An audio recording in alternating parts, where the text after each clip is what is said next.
Praise the Lord. Praise the Lord. ఉన్నారు అసలు ఒకటి వేల దేవునికి సన్నిధిలో ఉపవాసంలో రాజంటూ దేవునికి సన్నిధిలో గట్టి తీయడానికి బాధ్యత దేవుని చూసిన దేవుని కొంత ఉపవాసంతో దేవుని యొక్క సన్నిధిలో ప్రార్థన చేసి తీరుతున్నారు. కొంత ప్రార్థన మాత్రం ఉపవాసం మాత్రం లేక ప్రార్థన మాత్రం చేసే ఒక ప్రణాళికలో ఉండలేదని నేను నమ్ముచున్నాను. ఒకటి వేల దేవుడు మనందరం కూడా సహాయపరిచి తీరడానికి దేవుని యొక్క సన్నిధిలో మృతుల్లో ఆసక్తితో దేవుని యొక్క సన్నిధిలో మనం కూర్చుని తీరితే ఈ పన్నెండు వేల దేవుని యొక్క శబ్దం మేము కలిగి తీరుతాం. దేవుని యొక్క శబ్దం మేము తీరడానికి సిద్ధం కలిగి ఒక మనసు తీరాలి. ఆశపడి తీరే ప్రాణంలో దేవుడు తృప్తిపరిచి దేవుడిని సెలవించి తీర్చాలి. ఈ పన్నెండు వేల దేవుని యొక్క బిడ్డలుగా ఆతృత చెంది తీరి దేవుడు నాతో మాట్లాడి తీరాలి. దేవుని యొక్క శబ్దం మీద తీరాలి. మానవుల శబ్దం పరిమితి చెందినది. దేవుని యొక్క శబ్దానికి ఏముంది? దేవుని యొక్క శబ్దానికి ప్రాధాన్యత ఉంది. పరిమితి లేనిది. మనల్ని స్థిరపరచగలిగేది. నిలకడతో కనిపించి బాగుపరిచి నిలబడ తీరడానికి సహాయం సౌకర్యం సదుపాయం చూడగలిగేది. ఈ పన్నెండు వేల దేవుని యొక్క సన్నిధిలో మనం ప్రార్థన సాకారంగా కూర్చున్నాం. ఉపవాసము ప్రార్థన దేవుని యొక్క సన్నిధిలో అద్భుతాలను చేసి తీరుతుందని శ్రమించి తీరుతున్నది. దాని గురించి బైబిల్లో చాలా ఉపవాసం గురించి చాలా మాటలు చెప్పినట్టు మనకి కనబడుతున్నది. ఈ పన్నెండు వేల దేవుని యొక్క సన్నిధిలో హృదయాన్ని మనం తెరుద్దాం. బైబిల్ నోలు బైబిల్ తెరవండి. యోహాను సువార్తలో పుస్తకం 4వ అధ్యాయం 23, 24 వచనాన్ని ఎవరొకరు గడిచినదో చదవండి. యోహాను సువార్తల పుస్తకం 4వ అధ్యాయం 23, 24 వచనం. అయితే యథార్థముగా ఆరాధించువారు ఆత్మతోనూ సత్యముతోనూ తండ్రిని ఆరాధించు కాలము వచ్చుచున్నది. అది ఇప్పుడునే వచ్చి ఉన్నది. తాను ఆరాధించువారు అట్టి వారే కావాలనని తండ్రి కోరుచున్నాడు. దేవుడు ఆత్మ కనుక ఆయనను ఆరాధించువారు ఆత్మతోనూ సత్యముతోనూ ఆరాధింపవలెననెను. Praise the lord. ఈ చదివిన వాక్య భాగం చదివిన దేవుని బిడ్డలకి ఇది సుపరిచితమైన వాక్య భాగం. యోహాను సువార్తల పుస్తకం 4వ అధ్యాయంలో యేసయ్య సమరయుల స్త్రీతో సంభాషించుచున్న పరివేషంలో ఆరాధనకి కలిగిన ప్రాధాన్యత గురించి చెప్పుచున్నట్టుగా మనకి కనబడుతున్నది. దేవుని యొక్క బిడ్డలుగా తెలిసి తీరాలి. దేవునికి సేవించేవారు ఆరాధన చేయడానికి పిలువబడిన వారు. మనం ఏదో సరదా తీర్చుకోవడానికి వచ్చిన వారు కాదు, ఆరాధనకి పిలువబడిన వారు. మన దేవుని బిడ్డలకి ఇప్పుడు కూడా ఆరాధన అంటే ఏంటో తెలియదు అనుకుంటా 4 మాటలు పాడేస్తే 4 చపాట్లు కొట్టేస్తే వాక్య పరిచయం జరిగేటప్పుడు అప్పుడప్పుడు అందించేటట్టుగా 4 హాలేలుయా చెప్పేసి అయిపోతుందేమి. ఇది ఆరాధన అనుకుంటున్నారు. ఆరాధన అది ఆరాధన అది కాదు. ఆరాధనలో ఉన్న ప్రాధాన్యత కలిగిన భావన 23వ వచనము 24వ వచనంలో చదివినప్పుడు మనకు అక్కడ వినిపించినట్టుగా మనకి కనబడుతున్నది. సమరయ స్త్రీకి ఒక ఆరాధన చేసి తీరడానికి మనకు ప్రక్రియ తెలుసుండి తీరింది. కానీ అది ఆరాధన కాదు అన్నదాన్ని యేసయ్య ఆమెకి ఏం చేసి తీరారు? వ్యక్తపరిచి బోధించుకు తీరారు. నీకు నచ్చిన విధానంగా ఉన్న ఆరాధన కాదు, దేవునికి నచ్చిన విధానంగా ఉన్న ఆరాధన చేసి తీరాలి. అది ఎక్కడ 23వ వచనంలో చెప్పుచున్న మాట సత్య ఆరాధన గురించి అక్కడ చెప్పుచున్నది. దాని సత్యము చెందిన ఆరాధన, అబద్ధాల ఆరాధన ఉంది, సత్యాన్ని ఆరాధన. ఎటువంటి ఆరాధన ఒకసారి పరిశోధించుకు తీరాలి. సత్యారాధన ఎక్కడ తెలిసి తీరేది? యేసయ్య ఉన్న దగ్గర సత్యారాధన తెలిసి తీరేది. యేసయ్య నీతో మాట్లాడి తీరితే సత్యారాధన అర్థమైంది. సత్యారాధన దేవుని యొక్క వాక్యాధారంగా ఉండి తీరేది. సత్యారాధనకి దేవునికి తీరేందుకున్న ఘనతలుండి తీరుతుంది. అప్పటి వరకు సమరయ స్త్రీకి అర్థం కాలేదు, ఆరాధన చేస్తూనే ఉండి తీరేది. 5 భక్తులను ఆమె ఏం చేసి తీరేది? ఆరాధన చేసుకున్న వేదికలో ఆమె ఏం చేసుకుని తీరేది? హృదయంలో ఆరాధన చేసి తీరింది. కానీ నిజమైన భర్త యేసుక్రీస్తు వారు వచ్చిన తర్వాతనే అబద్ధ భక్తులతో ఆమె కాపురం చేసుకుని ఆరాధన చేసేది అని ఆమెకు అర్థమైంది. అందుకే మొదటిగా అక్కడ బైబిల్ చెప్తున్న మాట సత్యారాధన. సత్యారాధనకి కావాల్సిన 2 సరుకులు. సత్యారాధనకి ఏమై తీరాలి? 1 ఆరాధన తండ్రి దేవుడికి ఇచ్చి తీరాలి. 2ది ఆత్మతో ఆరాధన అయి తీరాలి. 3దిగా సత్యంకు చెందిన ఆరాధన అయి తీరాలి. 3 విషయాలు ప్రాధాన్యత కలిగినది. నేను ఇందాకే చెప్పాను, మనం ఆరాధన కొరకు పిలవబడిన వారిని. దాని అర్థం భూమిలో ఆరాధన చేయలేకపోతే పరలోకమును వేపు చేయలేము. మనం పరలోకానికి వెళ్ళేది అక్కడ చూడటానికి కాదు, పరలోకమును నిత్యము ఆరాధనే. దానికంటే ఇక్కడ అనుభవం లేనోడు ఇక్కడ ఆరాధనకు అనుభవం లేనోడు అక్కడికి వెళ్ళాడు, అది వేరే విషయం. చాలా మంది అనుకుంటా నేను పక్కకు వెళ్ళిపోను, నువ్వు వెళ్ళిపోయేది కదా, ఇక్కడ నీకేముండి తీరాలి, అభ్యాసం ఉండి తీరాలి. దేని గురించి? ఆరాధన గురించి అభ్యాసం ఉండి తీరాలి. నేను ఆరాధన అంటే అన్ని ఆరాధన గురించి చెప్పట్లేదు, సత్యారాధన గురించి ఏముండి తీరాలి, అలవాటు ఉండి తీరాలి, అభ్యాసం ఉండి తీరాలి. ఇప్పుడు కూడా చాలా మంది దేవుని యొక్క బిడ్డలకి సత్యారాధనకున్న అవగాహన తెలియట్లేదు. అందుకే ఇక్కడ 3 మాటలు మనం చూసాం. సత్యారాధనలో ఎవరికి? దేవునికి, తండ్రి దేవునికి ఆరాధన చేయగలిగి తీరాలి. రెండోది ఆత్మతో సత్యముతో. ఆత్మతో అని చెప్పి ఆ మాట చూసి తీరితే నీ ఆత్మలో ఒక సత్యత ఉండి తీరాలి. చాలా మంది దేవుని యొక్క బిడ్డను ఆరాధన చేస్తున్నారు కానీ వారి ఆత్మ దేవునికి అనుకూలం కాదు. ఒక మనిషిని దేవుడు సృష్టించిన కామ తరగతిలో 3 రీతి కలిగిన వ్యక్తిత్వం కలిగి ఉండి తీరేందుగా దేవుడు మనిషిని సృష్టించి తీరాడు. ఒకటి శరీరము, రెండోది ప్రాణం, మూడోది ఆత్మ. శరీరము ఎక్కడున్నది? లోక సామగ్రి, లేకపోతే నేలలో తీయబడి ఉన్న మట్టిగా, లేకపోతే నేలలో ఉన్న పొడిగా మనం ఆహార పచ్చుకు తీరచ్చు. ప్రాణాత్మ ఎక్కడున్న సరుకు? దేవుని యొక్క వశములో నుంచి దేవుడు మనకి అందించి ఉన్న ఆత్మిక ప్రణాళిక కలిగిన ప్రత్యేక తరగతి కలిగి ఉన్న వస్తుత్వమే ఏమైనది? ప్రాణాత్మ చెంది తీరినది. దాని అందరూ శరీరము ఎప్పుడు కూడా ఆత్మకు విపరీత దిశలో ఉన్నది. ఆత్మ ఎప్పుడు కూడా శరీరానికి విపరీత దిశలో ఉన్నది. దాని అర్థం నీ ఆరాధన ఎక్కడి నుండి ఉండి తీరాలి? నీ ఆరాధన ఆత్మలో ఉన్న ఎలిగింపుతో ఉండి తీరాలి. ఆత్మ ఎలగకపోతే నువ్వు ఆరాధన చేసి తీరలేవు. సత్యారాధనకి కావాల్సిన మొదటిది తెలుసా? నీ ఆత్మలో ఏముండి తీరాలి? ఆరాధనకు కలిగి ఉన్న ప్రోత్సాహంగా ఉండి తీరాలి. దేవుడికి ఇచ్చిన ఆత్మ దేవుడితో సంభాషించి తీరడానికి, దేవుడికి ఇచ్చిన ఆత్మతో దేవుడికి ఏం చేయాలి? నీ శరీరం, ప్రాణం, ఆత్మ 3 కలిపి దేవుడికి ఆరాధన చేయగలిగి తీరాలి. అందుకే సత్యారాధన దానికి ఏముండి తీరాలి? ఒక సత్యత ఉండి తీరాలి. దాని అర్థం ఆత్మ మాత్రం ఉండితే సరిపోదు, ఆత్మతో పాటు ఏముండి తీరాలి? నిజాయితీ ఉండి తీరాలి, వాస్తవికత ఉండి తీరాలి, యథార్థత అన్న ప్రక్రియ కనబడి తీరాలి. ఈ కాలంలో చాలా మంది ఆరాధన చేస్తున్నారు కానీ ఆత్మ ఏం కావట్లేదు. ఏ రీతి కలిగిన దేవుడితో సంభాషణ చర్య ఒక చర్యలు ఇచ్చుకు తీరట్లేదు. ఏ రోజు ఆదాము పాపం చేసి తీరారు, ఆ రోజు వారి ఆత్మ ఏమై తీరింది? నిర్జీవన చెందేటట్టుగా, స్పందన లేనట్టుగా, దేవుని దగ్గరికి రాలేనట్టుగా, దేవునితో అనుబంధం కార్యం చేయలేనట్టుగా, దేవునితో కలిసి నడవలేనట్టుగా, దేవుని దగ్గర నుంచి దూరంగా పెట్టి తీరేటట్టుగా పేదకు వచ్చి తీరింది. అందుకే ఆదాము దగ్గరికి దేవుడు వచ్చిన ఆదాము దేవుని దగ్గరికి వెళ్ళలేదు. ఆదాముతో దేవుడు మాట్లాడినా దేవుని దగ్గరికి వచ్చి మాట్లాడడానికి ఆదాముకి ఏం కలగలేదు? సాహసం కలిగి తీరలేదు. దాని అర్థం తన ఆత్మ ఏమై తీరింది? ఆ ఆత్మ చావుకు గురి తీరింది. ఆత్మకు ఏం జరిగింది? అత్యాచారం జరిగి తీరింది. ఆత్మ ఏమై తీరింది?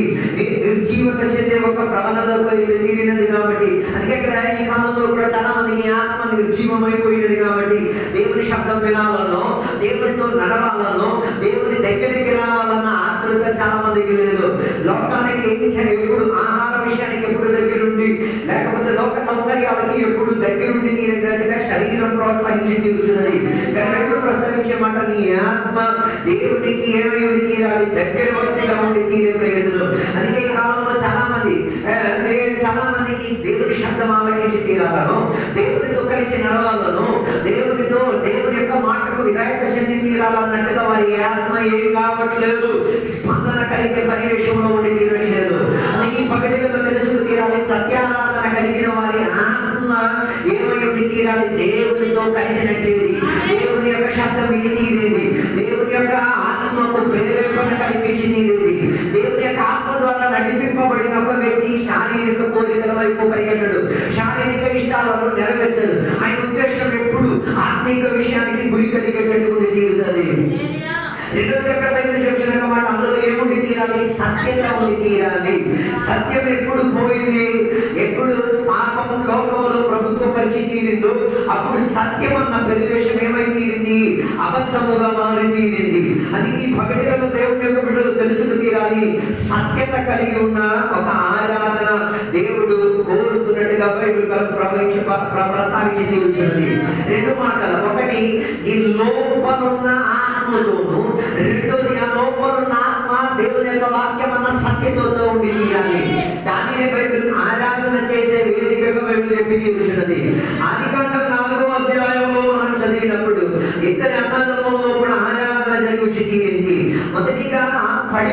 మనిషి పడిపోయిన తర్వాత ఉన్న ప్రణాళికలో మొదటిసారి బైబిల్లో ఆరాధనకున్న శ్రేష్టతను బైబిల్ బోధించినట్టుగా మనకు అక్కడ కనబడుతున్నది. ఆ ఆరాధనలో మనం చూసి తీరితే 4వ అధ్యాయం 4వ వచనంలో హేబేలు గురించి తనకు కలిగిన ఆరాధన ప్రక్రియ గురించి అక్కడ చెప్పినట్టుగా కనబడుతున్నది. హేబేలు ఆరాధన చేయడానికి ఏం నుంచి తీసుకొచ్చాడు?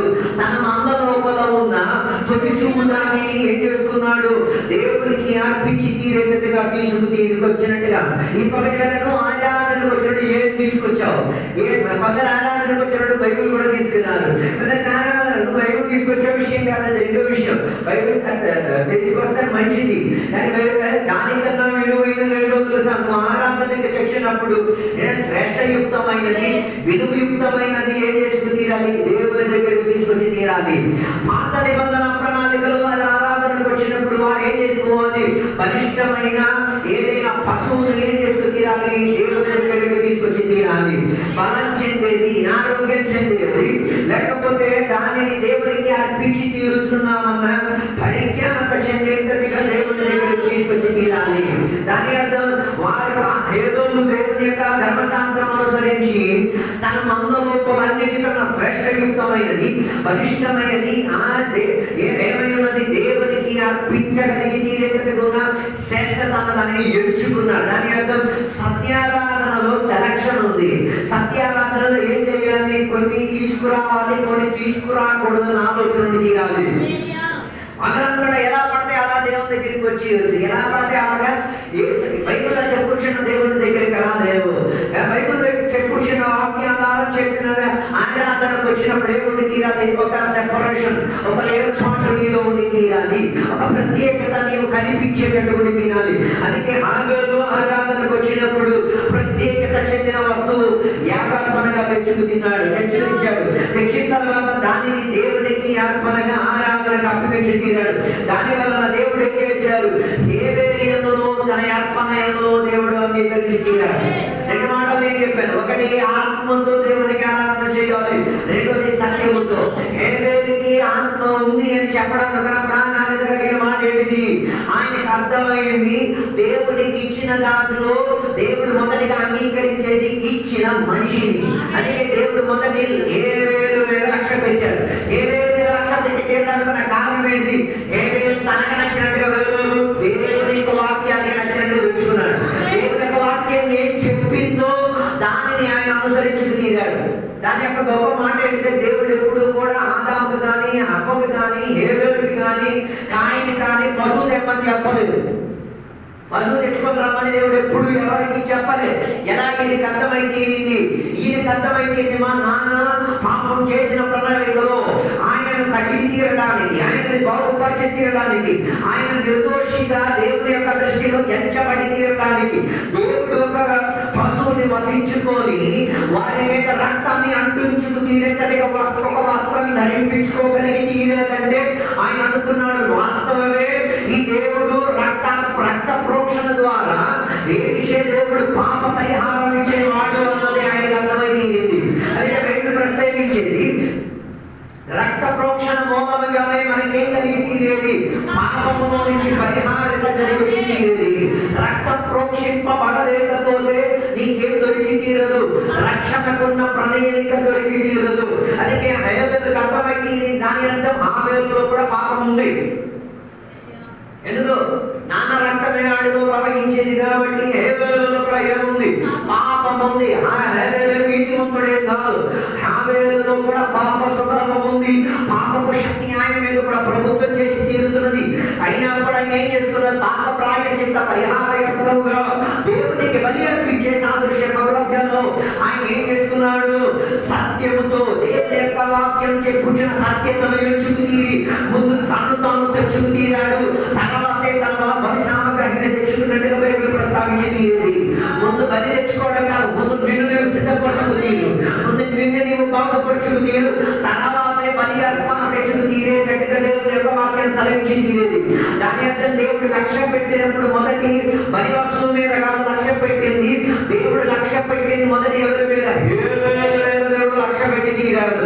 హేబేలు చేసిన ప్రణాళిక వాస్తవం చెందినదని, ఆత్మలో నిజాయితీ ఉన్నది, ఆత్మ ద్వారానే పని ఆయన చేసి తీరుతున్నాడు అన్నది దేవుడికి అర్థమైపోయింది. కాబట్టి హేబేలును దేవుడు ఇష్టపడిన తర్వాత బలి అర్పణ నుంచి తీరారు. అందుకే కదా హెబ్రీ పత్రికలోకి వచ్చి తీరితే హెబ్రీ పత్రిక 11వ అధ్యాయంలో హేబేలు గురించి దేవుని యొక్క వాక్యం సాక్ష్యం ఇచ్చి తీరే ఒక మాట ఏమని చెప్పి, హేబేలు దేవుని యొక్క సన్నిధిలో ఏం చేస్తున్నాడు, ఆశ్రయించి తీరినట్టుగా బైబిల్ అక్కడ ప్రస్తావించి తీరుతున్నది. దాని వల్ల చెప్తున్న విశ్వాసమే హేబేలును ఏం చేసుకు తీరింది, సిద్ధపరుచుకు తీరడానికి అవకాశం కల్పించి తీరింది. దాని అర్థం హేబేలు దేవుని దగ్గరికి వచ్చింది తనకి ఇష్టం వచ్చినట్టు కాదు, ఆయన విశ్వాసము ద్వారా దేవుని దగ్గరికి వచ్చి తీరాడు. దేవుని దగ్గరికి రావడం మాత్రం కాదు, విశ్వాసముతోనే. దాని అర్థం దేవుని దగ్గరికి ఆయనలో వచ్చినప్పుడు ఆయనలో ఏముండేది, విశ్వాసం ఉండి తీరేది. దాని అర్థం ఆరాధన చేయాలంటే నీలో ఏముండాలి, విశ్వాసం ఉండి తీరాలి. దాని అర్థం హేబేలు యొక్క నడవడిక, హేబేలు యొక్క సంచారం, హేబేలు అర్పణ కొట్టుకొచ్చినప్పుడు దానిలో ఏముండేది, ఫెయిత్ ఉండేది, విశ్వాసం ఉండి తీరేది. అందుకే ఆ విశ్వాసం ఎవరిలో కనబడలేదు, కాయినులో దేవుడికి ఆ విశ్వాసం కనబడలేదు. కాయినులో విశ్వాసం కనబడలేదని చెప్పడానికి కారణం ఏంటిది, కాయిను దేవుడిని విశ్వసించి కాదు, సొంతంగా ఆయన నమ్ముకొని వచ్చి తీరాడు. అందుకే ఆయన ఏం చేశాడు తెలుసా, దేవునికి నచ్చని సామగ్రిని తీసుకొచ్చాడు. దాని అర్థం విశ్వాసం. అందుకే కదా విశ్వాసము లేక ప్రజలు ఏమైపోతున్నారు, దేవునికి ఇష్టడిగా కాలేకపోతున్నారు. ఈ పక్కన విశ్వాసం ఉండి తీరాలి. విశ్వాసం ఏ రీతిగా ఉన్నది, విశ్వాసం అని చెప్పితే ఏంటిది, విశ్వాసం అని చెప్పితే సాక్షాత్ యేసుక్రీస్తు వారే. యేసుక్రీస్తుని నువ్వు చూడలేదు, యేసయ్యతో నడవలేదు, యేసయ్యని నీ శారీరక ప్రక్రియలో చూడలేదు, కానీ నీవేం చేసి తీరుతున్నావు, నువ్వు నమ్ముతున్నావు. లేదు, యేసు అన్న ఒక వ్యక్తిత్వం ఉన్నాడు, యేసయ్య జన్మన్న ఒక ప్రక్రియ జరిగింది అని ఏం చేసి తీరేది, నమ్మేది. ఎరగల 11వ అధ్యాయంలో మొదటి విశ్వాసం అని చెప్పితే ఆశించిన దాని యొక్క నిజ స్వరూపం. ఏది నువ్వు ఆశించుచున్నావు, యేసయ్యను చూసి తీరాలని నువ్వు ఆశించి తీరుతున్నావు, కానీ వాస్తవికతలో యేసయ్య ఉన్నాడని నువ్వు నమ్మి తీరుతున్నావు. దాని యొక్క విశ్వాసం అని చెప్పి ఇంకేం కాదు, ఒక వ్యక్తిత్వం, మా వ్యక్తిత్వం యేసుక్రీస్తు వారే. అందుకే బైబిల్ అక్కడ చెప్పిన ఒక మాట, హేబేలు విశ్వాసముతో దేవునికి ఆరాధన చేశాడు, హేబేలు దేవునికి అర్పణించి తీరాడు. హేబేలు యొక్క అర్పణ దేవుని యొక్క సన్నిధిలో ఏమై తీరింది, అంగీకరణగా దేవుని యొక్క సన్నిధిలో అంగీకరింపబడినట్టుగా బైబిల్ ఇక్కడ ప్రస్తావించింది. అందుకే హేబేలు దేవునికి విశ్వాసం కనబడి తీరింది. ఈ పక్కన నీలో విశ్వాసం ఉందా, విశ్వాసం ఉండి తీరితే దానికి క్రియలు కనబడి తీరుతాయి. అందరూ విశ్వాసం అని పేరు పెట్టుకున్నారు, కానీ ఏం పేరు, క్రియలు లేవు. అందుకే బైబిల్ చెప్పేది క్రియలు లేనిది ఏం కాదు, విశ్వాసం కాదు. అందుకే బైబిల్ చెప్పేది ఏది విశ్వాసం ద్వారా కానీ అదే పాపం. అలా మమ్మల్ని చేసిన తప్పిదం ఏంటిది, వారు విశ్వాసము లేకుండా విశ్వాసాన్ని తాకట్టి పెట్టేసి విశ్వాసం కాని దానిని వారు తిన్నారు. దాని అర్థం విశ్వాసములో లేకపోతే నువ్వు తినేది విశ్వాసం లేనిది, విశ్వాసంలో నడవకపోతే నువ్వు చేసే ప్రక్రియని విశ్వాసానికి విపరీత దిశలో, against the faith, విశ్వాసానికి విపరీత దిశలో. అందుకే విశ్వాసం కానిది ఏది ఉన్నదో అదే పాపం అని బైబిల్ ప్రస్తావించి తీరుతుంది. దాని అర్థం మనం తినేది విశ్వాసం ద్వారా ఇక్కడ తీరాలి, మనం జీవించేది విశ్వాసం ద్వారా ఇక్కడ తీరాలి, మనం ఆరాధన చేసేది విశ్వాసం ద్వారా ఇక్కడ తీరాలి, మనం చేసే పరిచర్యలు విశ్వాసం ద్వారా ఉండి తీరాలి. విశ్వాసం లేకపోతే నీ ఆరాధన కార్యాన్ని నిలుగుడతో అంగీకరించడు. అందుకే కదా విశ్వాసముతో ఉన్నవారు యేసయ్యను వెంబడించి తీరినట్టుగా బైబిల్ ప్రస్తావించి తీరుతున్నది. ఒక స్త్రీ విశ్వాసముతో యేసయ్య వెనకాతల తిరిగి యేసయ్య వస్త్రపు అంచులో నుంచి ఏం కోరింది, స్వస్థతను కోరి తీరింది. ఆమె కావాలంటే యేసయ్య దగ్గరికి చెప్తే అయిపోయిందో, కానీ చెప్పితే అదేం కాదు, విశ్వాసం చేసే పరివేశం కాదు అని నాకు అర్థమైంది. ఆమె విశ్వాస ప్రణాళికలో చేసిన పద్ధతి ఏంటిది, యేసయ్య వెనకాతల బయలుదేరి యేసయ్యకు దగ్గర తన వస్త్రపు అంచును ఏం చేసుకోగలిగాడు, ముట్టి ఆమె స్వస్థతను ఏం చేసుకోగలిగింది, పొందుకోగలిగింది. దాని అర్థం ఫెయిత్, విశ్వాసం ఉండి తీరితే దాని క్రియలు ఏం చేస్తాయి, ప్రజలకు కూడా యేసయ్యను వెంబడించి తీరడానికి అర్థమించి తీరుతుంది. మరి విశ్వాసంతో ఉంటే ఆంటీ కొట్టాలి అంటే దేవుడు కూడా రెండు బాధలు అంటారు.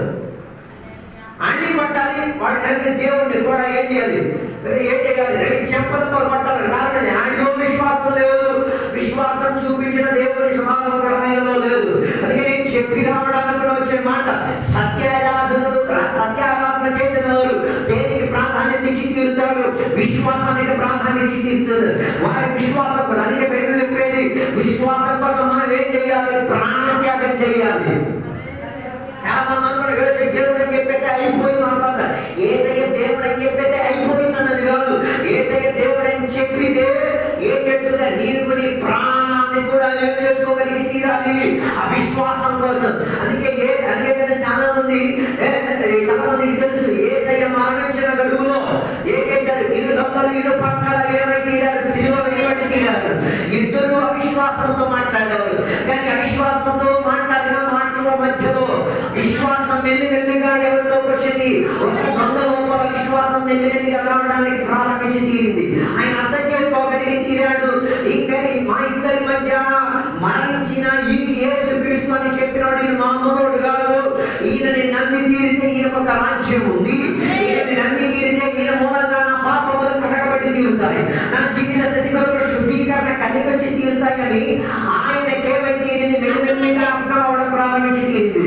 బయట చెప్పేది ఇరు దొంగలు కూడా కలిసి యేసయ్యను దూషించి తీరారు, ఇద్దరు దూషించి తీరారు.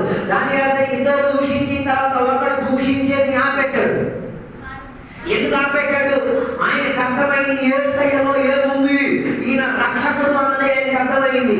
యేసు అన్న పదానికి అర్థం పాపం నుంచి రక్షించుచున్నవాడు, రక్షకుడు. రెండోది ఆయనకు అర్థమైంది యేసు నుదుటి పైన ఏం రాస్తుంది, యూదులకు రాజు. దాని అర్థం ఈ ఒక యూదులని ఆయనకు అర్థమైంది. ఒక యూదుడై తీరాలంటే ధర్మశాస్త్రం ఏం చేయాలి, నెరవేర్చేవాడిగా ఉండి తీరాలి. 613 కట్టడలను నెరవేర్చేవాడే యథార్థ యూదుడు. అర్థం కాలేదు. 10 ఆజ్ఞలను నెరవేర్చి ఏం చేసుకోగలిగే, పూర్తి పరచగలిగిన యథార్థ యూదుడు. యూదుడు ఏం చేసి చెప్తుందో భిన్నత చెందే పరివేశం అది ఆయనకు అర్థమైంది. 3వ అధ్యాయానికి ఏమర్థమైంది, ఈయనకు ఒక రాజ్యం ఉన్నదని అర్థమైంది. దాని అర్థం ఈ సిలువలో ఎలాడుతున్నప్పుడు కూడా ఆయనకు ఒక అదృశ్యమైన రాజ్యం ఉంది. దృశ్య రాజ్యంలో ఉండి అదృశ్య రాజ్యాన్ని కొరకు మనల్ని కనిపెట్టమన్న సందేశం ఎవరికి కలిగింది, ఈ ఖైదీగా ఉన్న ఈ దొంగకి ఎదిగి తీరింది. అందుకే ఆ దొంగ తన అందరిలో ఆగిపోలేదు. ఆ యేసయ్య మీద జరుగుతున్న అత్యాచారం అన్ని చూశాడు. అలాంటి పరివేశంలో ఈయన స్వభావం విశ్వాసాన్ని అందించే స్వభావంగా కనబడుతున్నది. అందుకే యేసయ్య సిలువలో చెప్పిన 7 మాటలు ఎవడు విన్నాడు, 7 మాటలు ఈ ఖైదీలు, 2 ఖైదీలు ఉన్నారు, 7 మాటలు. దాని అర్థం ఆ వాక్య సందేశం వీడి లోపల విశ్వాసం మెల్లిమెల్లిగా వృద్ధి చేసేందుకు సహాయపరచుకోగలిగింది. దాని అర్థం అందుకే కదా బైబిల్ చెప్పేది, విశ్వాసం ఎలా వచ్చేది, ఎంత అధికంగా దేవుడి వాక్యం వింటారో అంత అధికంగా. అప్పుడు దాని అర్థం కూడికలకి వెళ్తే ఫైదా ఏంటి, ఆరాధనలు చేయడానికి వెళ్తే లాభం ఏంటి, దిగి విశ్వాసం ఎదిగింది. రాకపోతే ఏమవుతుంది, అవిశ్వాసం అవుతాం. నాకు పని ఉంది, బాధ్యత, నీ ఇష్టం, నీ కష్టం, ఏడైనా చావు, దాని ఏం రాదు, విశ్వాసం రాదు. ఎవరి తలనొప్పి, మళ్ళీ అవిశ్వాసంగా వచ్చి కూర్చున్నప్పుడు వాక్యం పోతున్నప్పుడు తలనొప్పి. ఏమే ఒక గుంపుకు విశ్వాసం గురించి చెప్పినప్పుడు ఇంకొకటి అవిశ్వాసం అక్కడ కూర్చున్నాడు, ఆయనకు కూడా ఏం చేయాలి, విశ్వాసం రావాలి. అందుకే ఆయనని ఈయనని ఇరు పక్షాన్ని కూడా ఏం చేసేది, కలిపి వాక్య సందేశం చెప్పేది. అర్థం కాలేదు. దాని అర్థం నీ విశ్వాసములో ఉన్న ఎదుగుదల రావడానికే కూడికల సంఘంలో పెట్టేది.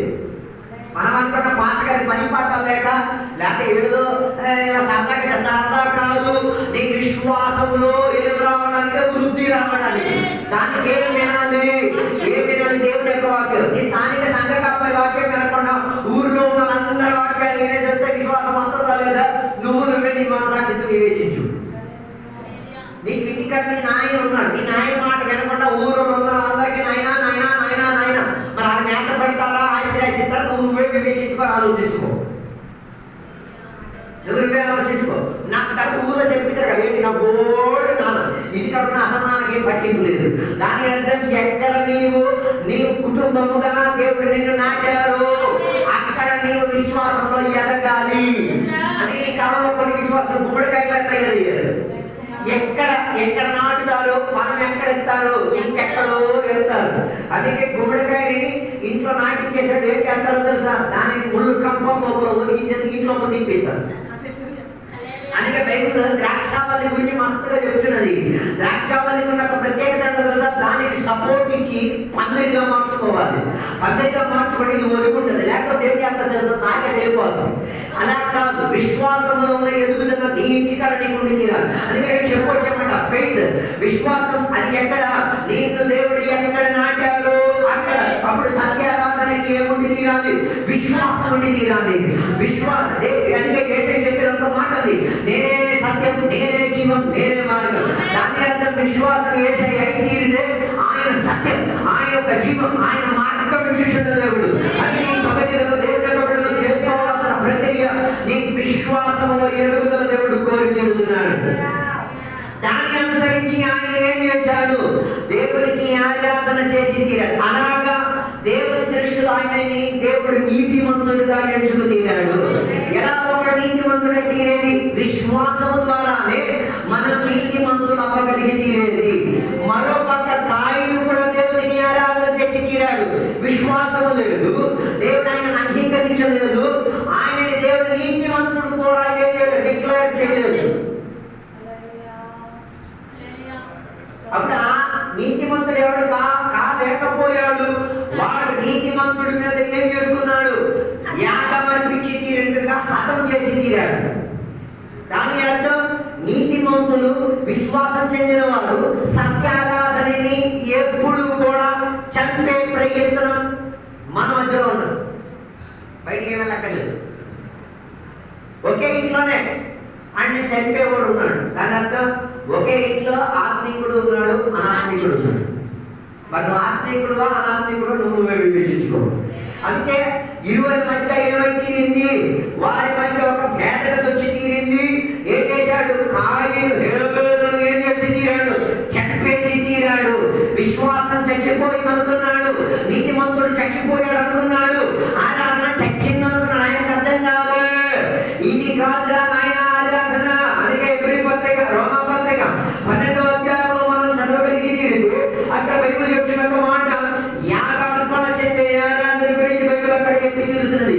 దాన్ని చాలా మంది అనుకుంటున్నారు కాయనిలా ఆ నీతిమంతుడిని చంపేస్తే ఆరాధనని మొదలు అనుకుంటున్నారు. ఈ పగటిగా అలాంటి పరిచర్యలు ఎవరైనా ఉంటే ఈ పగటిగా తెలుసుకో, ఆ పరిచర్య దేవుడు కోరే దేవుడే కాడు.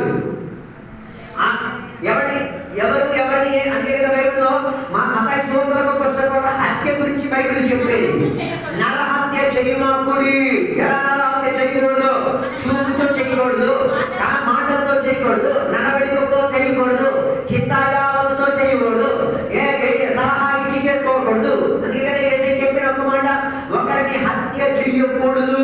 మనం కత్తితో కాదు, మాటలతో కూడా మనిషిని హత్య చేయొచ్చు, చూపుతో కూడా ఒక మనిషిని ఏం చేయొచ్చు? హత్య చేసి తీరొచ్చు. దాని అర్థం హత్య చేసేవాడు దానిని బలి అర్పించాలన్నది కాదు. అందుకే కదా రోమా పత్రికలోకి వచ్చినప్పుడు మనం చదవగలిగే ఒక మాట, రోమా పత్రిక 12వ అధ్యాయంకి వచ్చినప్పుడు దాని మొదటి వచ్చిన చెప్పిన ఒక మాట, నీ శరీరములనే చేయాలి, సజీవయాగముగా దేవునికి చేయాలి, అర్పించి తీరాలి. దాని అర్థం ఎవరో శరీరం ఇచ్చుకోవడం కాదు, నీ శరీరం నీవు ఇచ్చుకు తీరాలి. ఎలా ఇచ్చుకు తీరాలి? పరిశుద్ధత చెందేటట్లను, దేవునికి నచ్చేటట్లను, ఆరాధనకి యోగ్యత చెందేటట్లను. దాని అర్థం ఆరాధన సత్యారాధన ఎప్పుడైతే తీరాలి? అది విశ్వాసం చెందేటప్పుడు. రెండోది ఆరాధనలో ఏముండి తీరాలి? ఆత్మ ప్రభావం ఉండాలి, సత్యత ఉండి తీరాలి. మూడోదిగా సత్యారాధనలో ఏముండి తీరాలి? యాగం ఉండి తీరాలి, సాక్రిఫైస్ ఉండి తీరాలి. ఎలా యాగం అర్పించి తీరాలి? నీ శరీరములను నీవే ఏం చేయాలి? డెడికేషన్ ఇచ్చి తీరాలి. ఏం చేయాలి? సెపరేట్ చేసి వేర్పరచాలి. ఏమి? ఈ శరీరం దేవునికి ఇచ్చి తీరితే మళ్ళీ ఈ శరీరంతో ఏం చేయలేవు? దుష్క్రియలు చేయలేవు. మళ్ళీ ఈ శరీరంతో నువ్వేం చేయలేవు? నీ శారీరక ఇష్టములను నెరవేర్చడానికి ఇచ్చుకోలేవు. మనం బలి అర్పించాం, అందరూ బలి అర్పించారు, ఆదివారం అర్పిస్తారు, సోమవారం చెప్పేవారు కాదు. బైబిల్ చెప్పే ఒక మాట, నీ శరీరం ఏమై ఉండి తీరాలి? జీవము కలిగే యాగముగా ఉండి తీరాలి. అప్పుడు యాగం బలివేదిక మీద ఎవరు ఉండాలి? నువ్వు ఉండి తీరాలి. నీలో ఏముండి తీరాలి? పరిశుద్ధత ఉండి తీరాలి. ఒకటి. రెండోది, దేవుడిని నచ్చేటట్టుగా, దేవుడు అంగీకరించేటట్టుగా ఆరాధనకున్న సౌలభ్యత కలిగేటట్టు ఉండి తీరాలి. లేకపోతే ఆరాధన అవ్వదు. దాని అర్థం ఎప్పుడెప్పుడు నువ్వు ఆరాధన చేస్తున్నావు? నీ బాడీ ఇస్తున్నావు, నీ శరీరం ఇస్తున్నావు. అందుకే కదా ముందే నేను చెప్పాను, నీ శరీరం ఎప్పుడు నీ ఆత్మకి విపరీతంగా ఉంటుంది. నీ ఆత్మ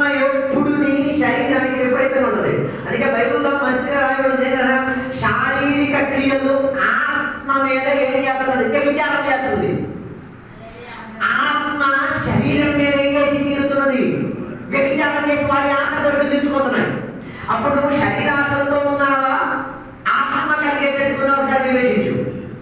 శరీరాశ చెందినవాడు ఏం చేస్తాడు? అని అడిగే ప్రశ్న, ఏం తింటాం, ఏం తాగుతాం, ఎలా సుఖపడతాం?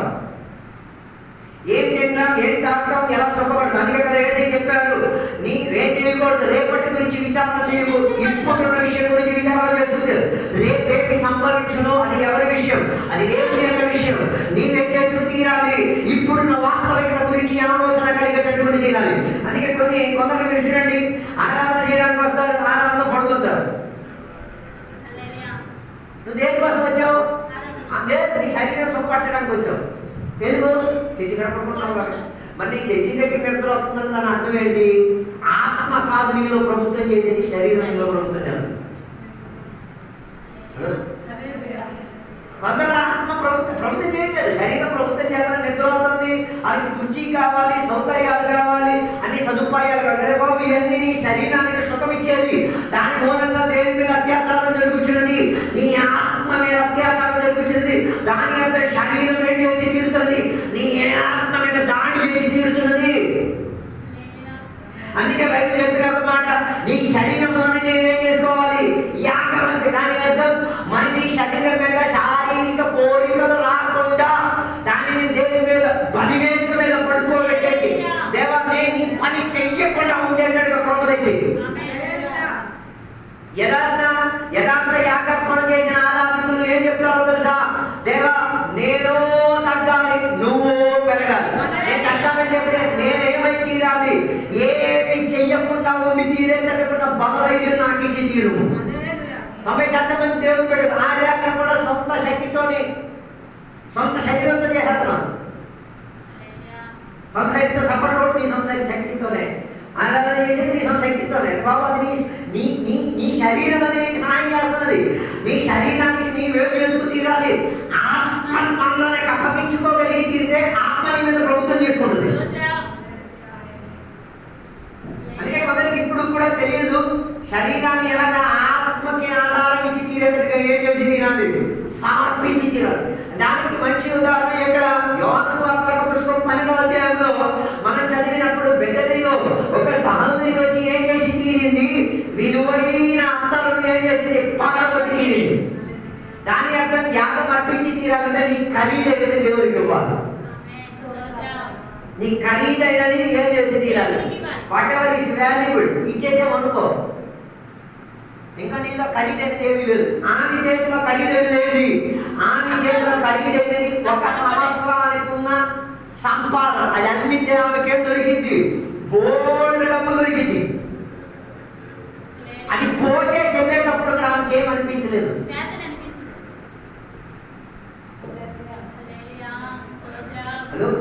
అది ఇచ్చేసి పగలగొట్టేసి పోసేసి వచ్చేసింది. ఆమె మీద నిందారోపణ కోటి మంది చేశారు. ఆమెకు అర్థం కాలేదు ఎందుకు ఆమె ఇచ్చారన్నది. ఆమె ఎందుకని ఇచ్చి తీరింది? ఆమెకున్న ఉద్దేశం ఆమె పాపానికి ఏమై ఉండి తీరాలి? పరిహారం వచ్చి తీరాలి. రెండోది యేసయ్య మరణ పునరుద్ధానానికి ఏమంటే పరిమళత రావాలి. అర్థం కాలేదు. యేసయ్య పునరుద్ధానానికి, మరణానికి, సిలువ ఎక్కడానికి ఏమి రావాలి? వాసన రావాలంటే ఆ ఖరీదు నియమించుకోవాలి. అది ఆమెకి వెళ్ళింది. 12 మంది విషయం కలగలే. ఇదే మనకున్న ప్రాబ్లం. ఏసైతో తిరుగుతున్నారు, ఏసైకి ఏం కావాలో తెలియట్లేదు, ఏసై ఏం కోరుతున్నారో ఏం కావట్లేదు. చాలా మందికి అర్థం కావట్లేదు. అందుకే ఏదో ఒకటి ఇచ్చేసి వెళ్ళిపోతున్నారు. ముష్టి ఇచ్చినట్టుగా ఏదో ఒకటి ఇచ్చేస్తే అయిపోదు. ఏమి ఇచ్చుకోవాలి? నీ జీవితంలో, నీ వ్యక్తిత్వంలో ఖరీదైనది ఏం చేసుకోవాలి? ఇవ్వలేనప్పుడు అది ఆరాధన కాదు. కొందరికి అబ్రహాముకి ఖరీదైనది ఏంటి? కొడుకు. తన కొడుకు ఖరీదైనది. దాన్ని దేవుడు అడిగాడు. ఆయన కొడుకు ఎప్పుడు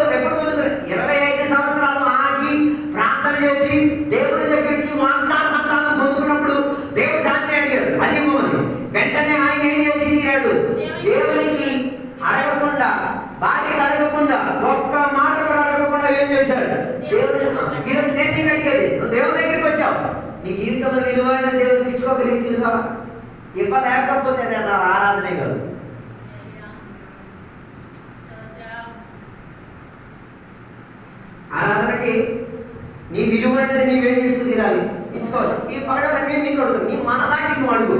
ఈ సంవత్సరాలు ఏసైకి నమ్ముకున్నావు, ఏసైకి నీ జీవితంలో విలువైనది ఏమి ఇచ్చావు?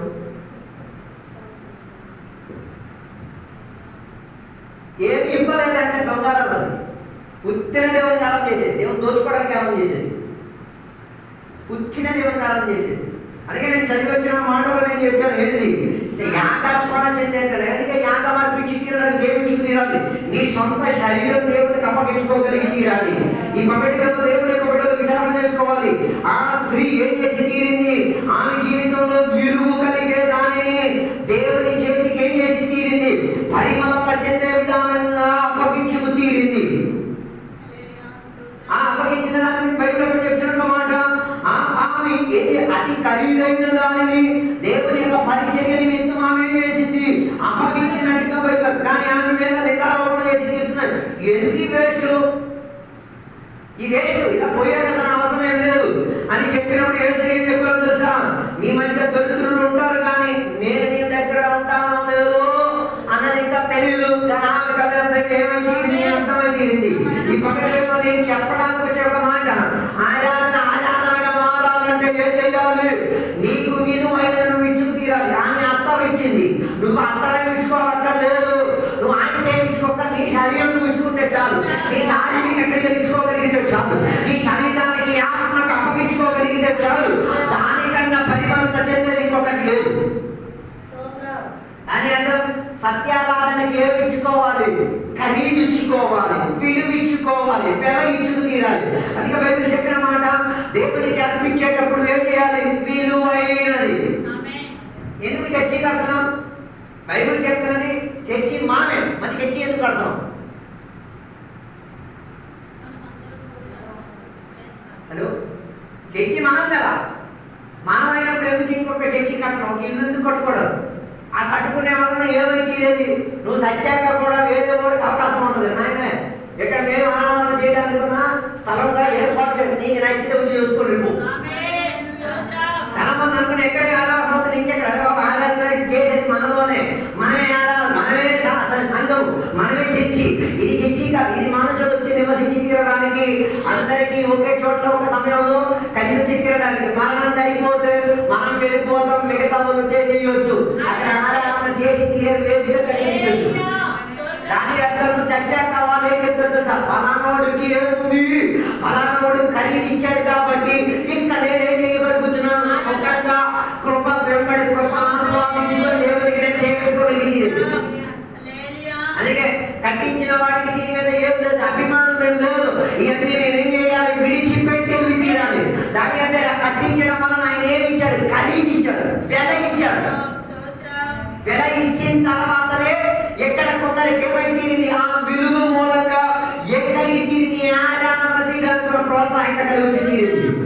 అందుకే పగటి వేళ మొదటిగా సత్యారాధన, రెండోదిగా మేము చెప్పేది ఏంటో తెలుసా? ఏ అర్పణ చెందయ్యా ఆరాధన. అర్పణ చెందాలి. అర్పణ లేని ఆరాధన దేవుడు ఏం చేయడు, అంగీకరించి తీరడు. అందుకే యేసుక్రీస్తు వారు శిలువలో మరణించినప్పుడు తన శరీరాన్ని ఏం చేస్తున్నాడు? వధింపబడి తీరడానికి అవకాశం ఇచ్చి తీరాడు. అందుకే ఈ కాలంలో దేవుని బిడ్డలు కూడా ఆరాధన చేస్తే నీ శరీరం ఎక్కడ నుండి తీరాలి? వేదిక మీద ఉండి, బలివేదిక మీద ఉండి తీరాలి. దాని అంటే ఎందుకు వేదిక మీద పడుకోబెట్టేది? దాని మీద కట్టిపడాలి. అది నీ శరీరం మొక్కలై తీరాలి. వాటి మీద ఏం జరిగి తీరాలి? శరీరానికి రక్తానికి కలిగిన వివరణ తీరాలి. అందుకే బైబిల్ చెప్పేది రక్తంలో ఏముంది? ప్రాణం ఉంది. ఎందుకు కత్తి నీ మీద పడేది? నీ రక్తం మీద నీ ప్రాణం ఉంది కదా. వాటి మీద ఉన్న అధికారులు కూడా ఎవరి మీద గట్టి తీరాలి? దేవుడి అధికారులు తీరాలి. దాని అర్థం ఆరాధనకు వచ్చేటప్పుడు ఏం చేస్తున్నా? దేవా నువ్వు నాకు దేవా, నా శరీరం నుంచి రక్తం ఏమై తీరాలి? వేరే తీరాలి. శరీరం నుంచి రక్తం మాత్రం కాదు, నా తోలు నుంచి శరీరం వేరే తీరాలి. అర్థం కాలేదు? నా తోలు నుంచి శరీరం ఏమై తీరాలి? వేరే తీరాలి. తోలు నుంచి శరీరం వేరే తీరితే దాని మీద కట్టిపడి తీరుతుంది. దాని మీద కట్టిపడి తీరుతుంది, మొక్కలై తీరుతుంది. మొక్కలై తీరితే అందులో రక్తం వేరుపరచబడి తీరి మొక్కలు ఏం చేయబడుతుంది? అగ్నిలో కాల్చబడి తీరుతుంది. దాని అర్థం కాదని మాంసం ఎవరు తీసుకెళ్ళిపోతారు?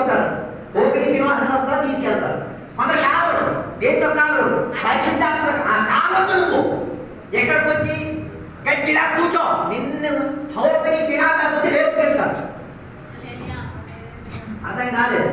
నేను ఆరాధన చేయను, నేను అన్ని భాష మాట్లాడను, నేను భాషతో ఏం చెయ్యను, నేను కూర్చో, నాకు ప్రాబ్లం ఏట్లేదు. ఎవరు వస్తారు?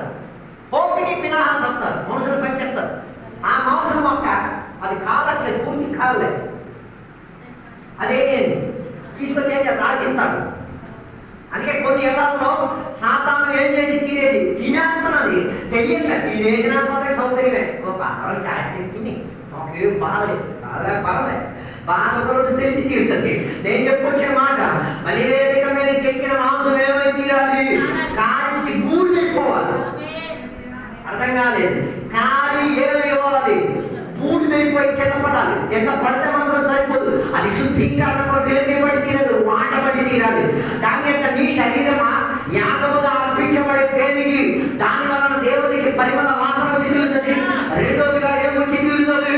దాని ద్వారా కొందరికి శుద్ధీకరణ కలిగి వచ్చి తీరుతుంది. దానికి నీ శరీరం ఏం చేయాలి? సజీవ యాగముగా అర్పించి తీరాలి. అప్పుడు నీ శరీరంలో పరిశుద్ధత కనబడతాయి.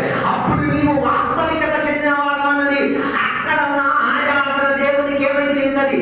అంగీకరణ చెందించగా. అందుకే బలివేదిక మీద వధింపబడిన పశువు ఒక రక్తం ఎక్కడికి వెళ్ళింది? అతి పరిశుద్ధ స్థలానికి వెళ్ళి తీరి ఏం చేసుకోగలిగి తీరింది? నీకు పాప క్షమాపణ ఇచ్చుకోగలిగి తీరింది.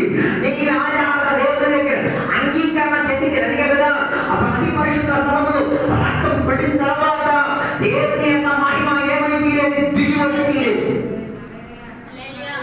కానీ అర్థం నిజంగా దేవుని అర్పణ అంగీకరించి తీరితే ఏమొస్తుంది? శక్తి దిగి వస్తుంది, మరి దిగి వస్తుంది, ఆత్మశక్తి దిగి వస్తుంది, ఆత్మలో నిండి తీరుతావు. ఆత్మ దాని అర్థం ముందు నువ్వు ఇక్కడ కాలినప్పుడున్న ఆ ఆత్మశక్తి కాదు, దానికన్నా రెట్టింపు భావన చెందే. అక్కడున్న అగ్ని భూమిలో ఉన్న అగ్ని ఎక్కి తీరితే, బలివేదిక ఉన్న అగ్ని భూమి మీద ఉన్న అగ్ని ఎక్కి తీరితే అతి పరిశుద్ధ స్థలంలో దిగి వచ్చిన శక్తి భూమి నుంచి వచ్చేది కాదు, పరలోకం నుంచి దిగి వచ్చేది. దాని అర్థం భూమిలో నువ్వు ఆత్మ నిండినవాడే, నేను కాదని నేను అనట్లేదు. నువ్వు కృపావరం పొందినవాడు, నేను కాదని నేను అనట్లేదు. ఆ ఎదిగింపులో ఎదుగుతున్నప్పుడు ఏమైంది? నీకు ప్రాణం, రక్తం ప్రాణం చెందింది. అది అతి పరిశుద్ధ స్థలానికి వెళ్ళి అక్కడ ఏమి తీరాలి? దేవుని దగ్గర నుంచి అంగీకరణ చెంది తీరేది. అమ్మటికి వచ్చింది. దాని అర్థం యాగం దేవుడు అంగీకరించాలన్నది ఆత్మశక్తి దిగి వచ్చిన దానికున్న సూచన. దాని అర్థం తొలి నువ్వు పొందుకున్న దానికన్నా అతి శక్తియుక్తమైన ఆత్మశక్తి ప్రభావం ఏం చేసింది? వచ్చింది. అందుకే రెండోమాట నీ అర్పణ ఏమి తీరాలి? నీ యాగాలు ఎలా ఉండి యాగార్పణలుగా ఉండి తీరాలి. యాగం అర్పించే పరివేశంలో ఉండి తీరాలి. అందుకే పక్కన దేవుని బిడ్డలు ఏం తీయాలి? నీ శరీరం ఇచ్చుకో. మన శరీరం మొదలు శరీరాన్ని దేవుడు లేడు ఒకరు, శరీరం మొత్తం దేవుడికి ఒక్కరు పర్వాలేదు. అది నువ్వు ఒక్కలేదు కదా, అది పుచ్చుకోవడానికి కూడా ఉంటాడు. అది పుచ్చుకోవడానికి అంగీకరించడానికి కూడా ఎవడు? దేవుడికి ఇచ్చుకోలేకపోతే దేవుడి కానాడు పుచ్చుకుంటాడు. అర్థం కాలేదు. దేవుడికి ఇచ్చుకోలేకపోతే ఏమవుతుంది? పుచ్చుకోవాల్సిన వచ్చి పుచ్చుకుపోతాడు. అందుకే కదా బాప్తిసం ఇచ్చే వేదికలో యోహాను బాప్తిసం ఇచ్చినప్పుడు కొందరికి ఆహ్వానం ఇచ్చాడు. రక్షణ స్వార్థ గురించి వారికి బోధించారు. వారు ఏం చేయడానికి ఇష్టపడలేదు, బాప్తిసం పొందడానికి ఇష్టపడలేదు. వారు ఏం చేశారు? వారి స్వభావములను ఎంత కఠినముగా పెట్టుకు తీరి ఏం చేయడానికి ఇష్టం లేక దేవుని యాగార్పణకు లోబడి తీరడానికి మనసు లేనందున యోహాను గారు వారిని ఏమని పిలిచారు? సర్ప సంతానం అని పిలిచారు. కారణం వారి స్వభావమే ఏమైంది? పాముగా ఉన్న స్వభావం. దాని అర్థం వారు కాటేవారు, వారి నడవడికరగా వంకరగా ఇటు పక్క బాప్తిసం ఇచ్చి వారిని తెల్లని మార్గంలో చేర్పడానికి ప్రయత్నం చేసిన వీళ్ళందరూ మాకు తెల్లగా కలవడానికి ఇష్టం లేదు, మేము మార్కెట్ ఎక్కడ తిరుగుతాం. పాస్టర్ గారు వాక్యపరిచయం చేసి తెలంగాణరా నా మార్కెట్ ఎక్కడ పర్లేదు. మరి ఇంటికాడ ఎవరి సంతానంగా నువ్వు సాక్ష్యం ఇచ్చి తీరుతావు.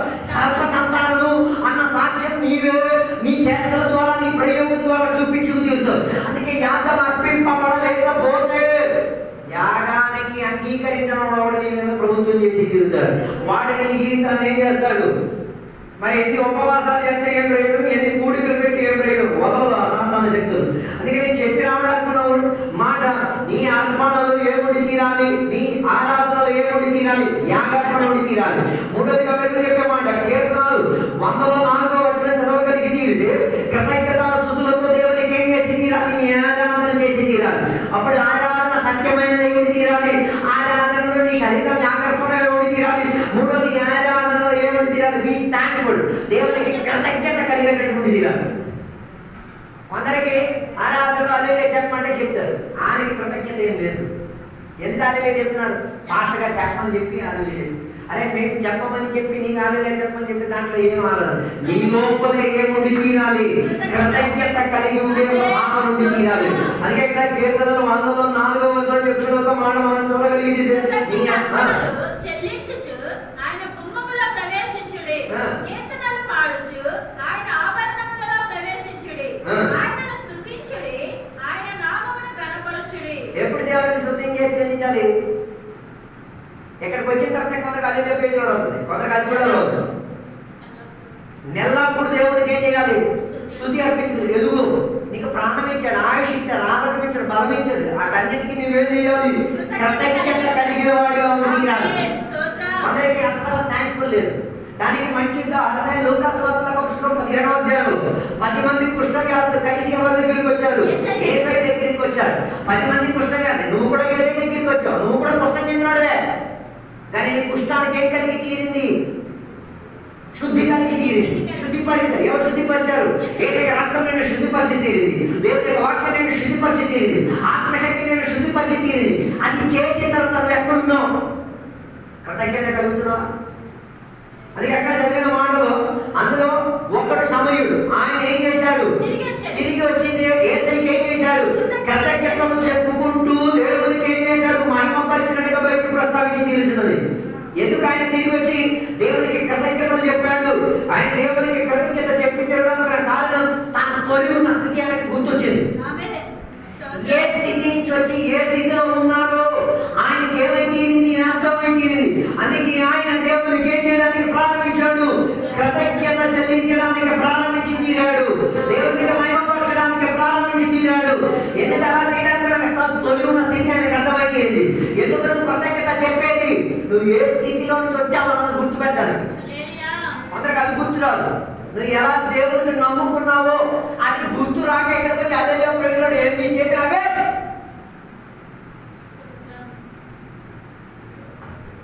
అందరూ ప్రజలు చెప్తున్నాడు. ఏ గుర్తుకు రావాలి?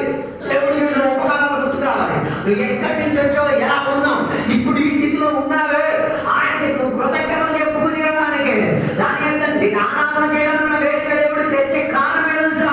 అది ఉన్న కాల తరగతిలో దేవుడు చేసిన మేలులకు దేవుడికి ఏం చేసి తీరాలి? ఎదటగా కృతజ్ఞత చెప్పేవారిగా ఉండి తీరాలి. అందుకే కొందరి ఆరాధన ఏమడదు, నో థ్యాంక్ యూ. ఎక్కడనో కృతజ్ఞత చెప్పలేని నీవు ఈ మనిషికి కూడా కృతజ్ఞత చెప్పలేదు. కొందరికి ఏం లేదు, అసలు కృతజ్ఞత లేదు. ఈ సమయంలో కృతజ్ఞత ఉన్నదో సంగీతం చూస్తారు. వాళ్ళు హౌ థ్యాంక్ఫుల్ పీపుల్ ఆర్. ఎంత కృతజ్ఞత కలిగే వారు వచ్చిన జనాన్ని చూస్తే అర్థమవుతుంది. ఆ జనంలో కూడా అందరూ కృతజ్ఞత చెప్తున్నారా? నాకు తెలియదు, మీరు వివేచించండి. కానీ అర్థం ఈ సమయుడు యేసయ్య దగ్గరికి వచ్చి ఏం చేశాడు? కృతజ్ఞత అడిగే. కృతజ్ఞతలు కోరేటప్పుడు యేసయ్య ఎవరి గురించి అడిగారు? మిగతా 9 మంది గురించి యేసయ్య అడిగారు. మీరు సంతోషపడిపోతున్నారు కదా, కృతజ్ఞత మీరు సంవత్సరం కృతజ్ఞత యేసయ్య ఆ మిగతా 9 మంది గురించి అడుగుతారు. ఇది ఈడికి అడిగారు. ఈడికి ఎందుకు అడిగారు 9 మంది? ఆ 10 మంది కదా కలిసి వచ్చింది. నువ్వు వచ్చినప్పుడు కలిసి వచ్చావు. అప్పుడు ఈ మధ్య ఏర్పాటు ఎప్పుడు వచ్చింది?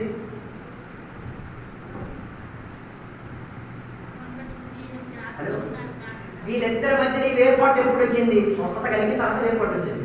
అక్కడే నేను చెప్పేది, స్వస్థత కలిగితేనే కొంత ఏర్పాటు వస్తుంది. ఏం ఏర్పాటు?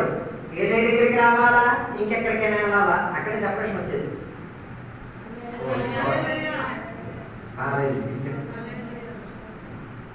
ఎంతమంది ఇక్కడి నుంచి స్వస్థత పొందారు? ఎందరు వచ్చారు?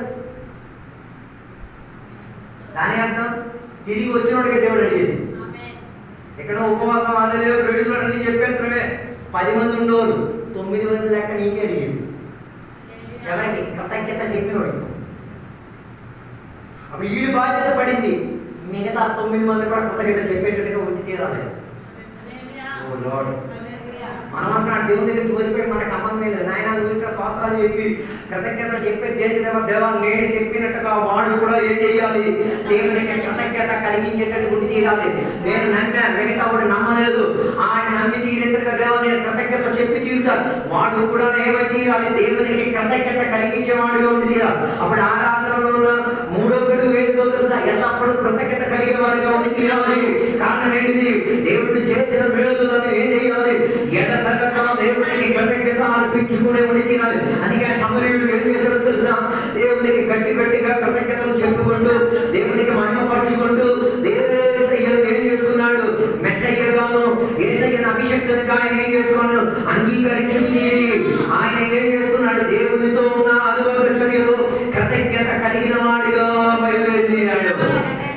అందుకే నేను చెప్పొచ్చే మాట, కృతజ్ఞత కలిగి ఉండడం మాత్రం కాదు, దానితో పాటు ఏముండి తీరాలి, మిగతా వాళ్ళు కూడా కృతజ్ఞత కనిపించుకోగలిగేటట్టుగా వేదికను మనమే ఏం చేయాలి, తయారు చేయాలి. కీర్తన 104 ఎక్కడ ఈ మందిరంలో నేను ఏం చేసి తీరుతాను, ఎల్లప్పుడు కృతజ్ఞతలు చెల్లించి తీరుతాను. ఎందుకు చెల్లించి తీరండి, నీ వెళ్ళిపోయిన తర్వాత నీతో పాటు స్వస్థత పొందిన మొదలు ఉన్నారుగా, వారు కూడా కృతజ్ఞత తెలుపుకుంటూ ఎక్కడికి రావాలి, దేవుని దగ్గరికి వచ్చి తీరాలన్న ఆత్మత దేవునికి ఉంది. ఆ ఆత్మత నీకు కూడా ఉండి తీరాలి. అందుకే పక్కన దేవునికి ఏం చేయాలి, ఎల్లప్పుడూ కృతజ్ఞత చెల్లించే వారిగా ఉండి తీరాలి. దేవుని సన్నిధిలో మౌనం పాటించడం కాదు, ఎల్లప్పుడూ దేవునికి కృతజ్ఞతలు చెప్పు తీరాలి. దేవుడు చేసిన మేలులు ఎన్ని ఉన్నాయో మన నోటిలో మనం వర్ణించుకొని ఊహించి తీరలేము. అందుకే అది వర్ణించి బోధించి దేవునికి కృతజ్ఞతలు చెప్పడానికి ప్రారంభించి తీరితే మన గురించి మనం ఏం నిందారోపణ చేయడానికి బయలుదేరలేము.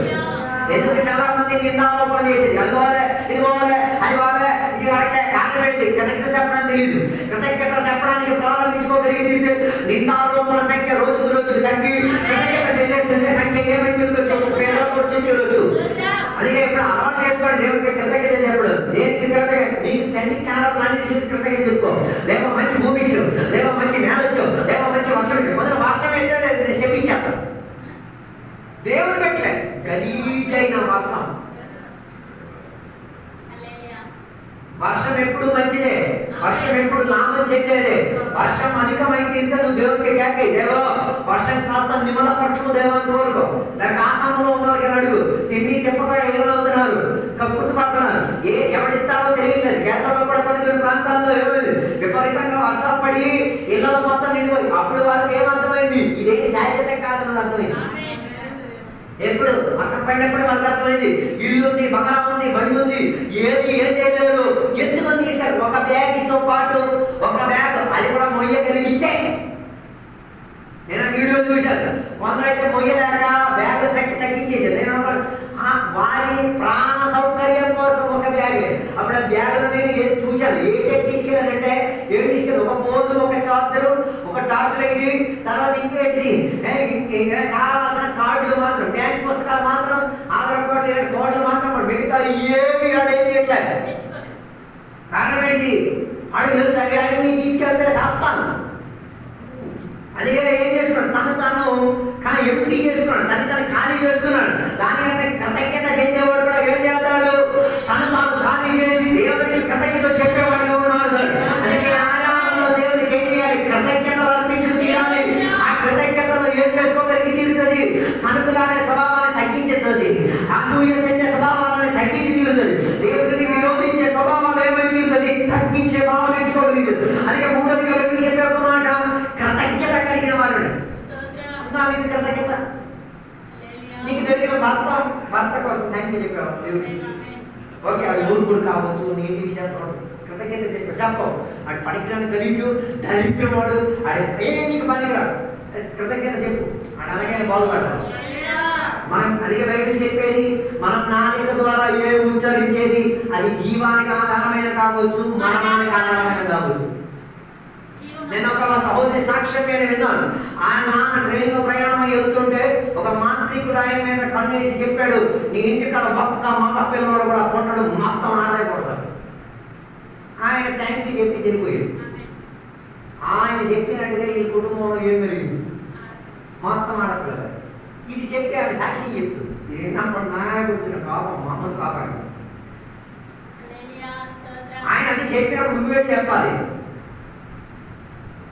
నువ్వు చెప్పేది జరిగితే మరి నువ్వే కదా దేవుడు.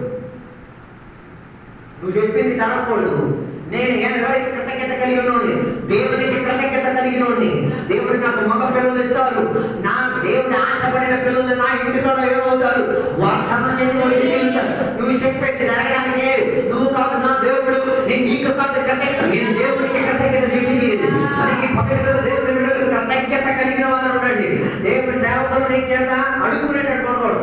కొన్ని సంఘాల మీద అడుక్కోవా, అదే చెప్పమ్మా, ఓ పేరు చెప్పా, అదే ప్రెసిడెంట్ నీ లోపల నుంచి రావాలి, లోన్ ఉందే అనేది మనకు వచ్చేది. అదే ప్రెసిడెంట్ కృతజ్ఞత రావట్లేదు అని అర్థం ఏంటి? లేదు, ఇది అసలు చెప్పే భావనే లేదు. ఏముంది నీలో? కుళ్ళు ఉంది, నీలో అసూయ ఉంది, నీలో ఏముంది? ఇతరుల మీద దోషాలు చేసే భావన ఉంది, నీకేముంది? ఇతరులని కించపరిచే భావన ఉంది. అందుకే నీలో ఏమి రావట్లేదు, దేవునికి కృతజ్ఞత చెప్పే భావన రావట్లేదు. అందుకే బైబిల్ చెప్పేది, జీవం ఉన్న సకల ప్రాణులలో దేవునికి ఏం చేసి కృతజ్ఞత ముందు కనిపించింది. ఇది కేవలం మానవులకు మాత్రం పరిమితమైనది కాదు, సకల అందరికీ పరిమితమై ఉన్నది. అందరూ దేవునికి ఏం చేసి తీరాలి? దేవునికి కృతజ్ఞత అర్పించేటటువంటి తీరాలి.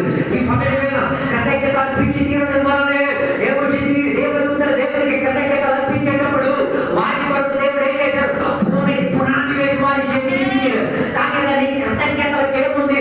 సామర్థ్యం ఉంది, శక్తి ఉంది, ప్రభావం ఉంది. అర్థం కాలేకపోతే నేనేం చేసుకోలేదు.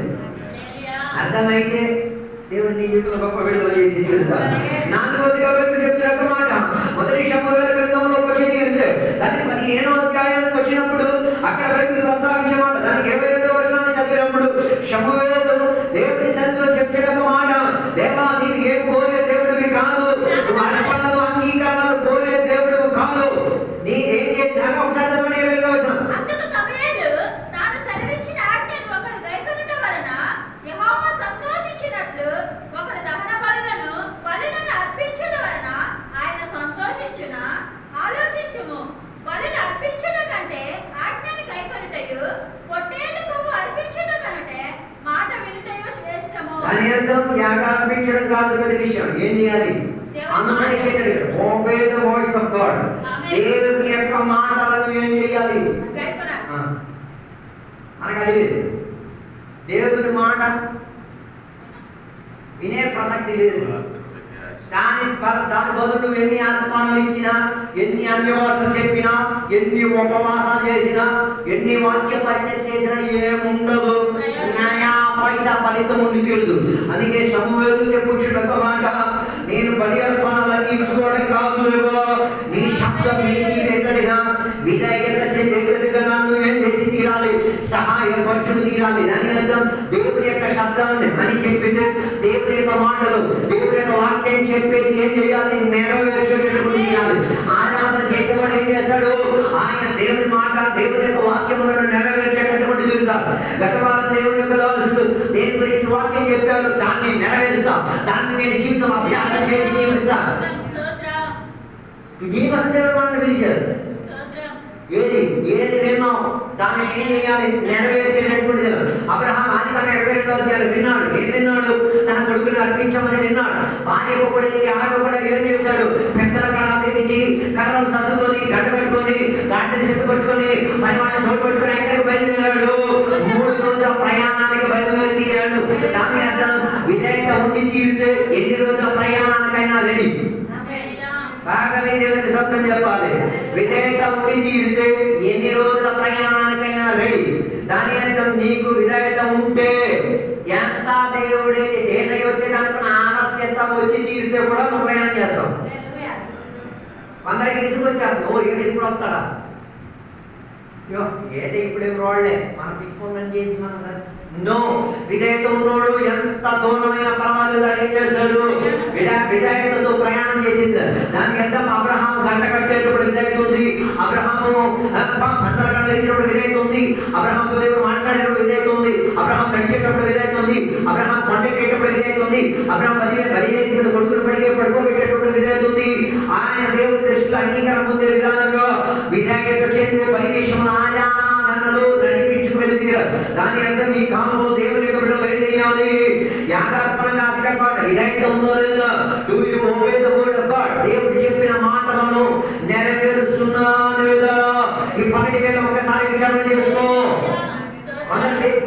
చెప్పే మాటని వినరు. దేవుడు చెప్పింది వినలేదు అనుకో, దేవుడు చెప్పలేదు నువ్వు చేసుకోవాల్సి వస్తుంది. అర్థం కాలేదు. దేవుడు చెప్పింది అబ్రహాము విన్నప్పుడు, దేవుడు చెప్పలేదు లోతు విన్నాడు. దేవుడు చెప్పినది అబ్రహాము వినేటప్పుడు, దేవుడు చెప్పలేనిది లోతు నెరవేర్చుకున్నాడు. దేవుడు చెప్పింది ఎవరు? అబ్రహాము విన్నాడు కాబట్టి లోతు దేవుడు చెప్పింది వినలేదు. ఈ పక్కన కదా ఎవరు వినడం చేస్తున్నావు. అందుకే కదా బైబిల్ చెప్పేది, ఏ సందేశం నువ్వు వినవు, what is the message did you hear, నువ్వు విన్న సందేశం ఏది, ఆ సందేశమే నిన్ను నడిపించుకు తీరుంది. అబ్రహాము నడవడానికి కారణం ఏంటిది? దేవుడి శబ్దం విన్నాడు కాబట్టి. ఈ పక్కన కదా నువ్వు పరలోకానికి గురి పెట్టుకొని ఆత్మీక చర్యలు నడుస్తున్నావు. ఏది వింటున్నావు? ఏం వింటున్నావు? ఏం వింటున్నావు? ఏది? అదే కదా పౌలు చేరసాలలో పడి ఉన్నప్పుడు ఆ చేరసాలలో ఏమొచ్చింది? అకస్మాత్తుగా భూకంపం వచ్చి సేవైంది. అక్కడ ఉన్న కప్పులు గిట్లన్నీ తెగిపోయి తీరింది. అందరూ ఖైదీలు పారిపోతామేమో అన్న భయానికి ఆ జైల్లో ఉన్న జైలు ఏం చేసుకున్నాడు? ఆత్మహత్య చేయడానికి ప్రయత్నం చేసినప్పుడు ఒకే మాట ఏం చెప్పారు? నీకు నీవే హాని చేయొద్దు, నీ ప్రాణానికి కీడు చేయొద్దు. ఏం చేసి తీరు? ఏ శైలను నిజ రక్షకుడిగా అంగీకరించు, అలాగే తింటే నీకు నీ కుటుంబం ఏమైతే ఒక రక్షణ పొంది తీరొచ్చు. ఆ మాటకు ఆయన ఏం చేస్తున్నాడు? ఒకే చేస్తున్నాడు, అనుసరించాడు. ఆ మాటకు అనుసరించాడు కాబట్టి ఈ కొట్టిన ఇద్దరు సేవకుని ఇంటికి తీసుకెళ్ళాడు. అడిగే మాట, జైల్లో కేసు ఉంది మీద, జైలు ఇంటికి తీసుకెళ్తాడు.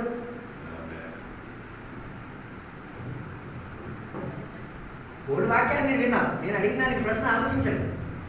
వీళ్ళ మీద ఏముంది? కేసు ఉంది, నేరాపణ మీద కేసు ఉంది. ఇంటికి తీసుకెళ్ళాడుగా. ఇది కానీ బయటకు వచ్చేస్తే రేపు ఈ ఉద్యోగం పోతుంది.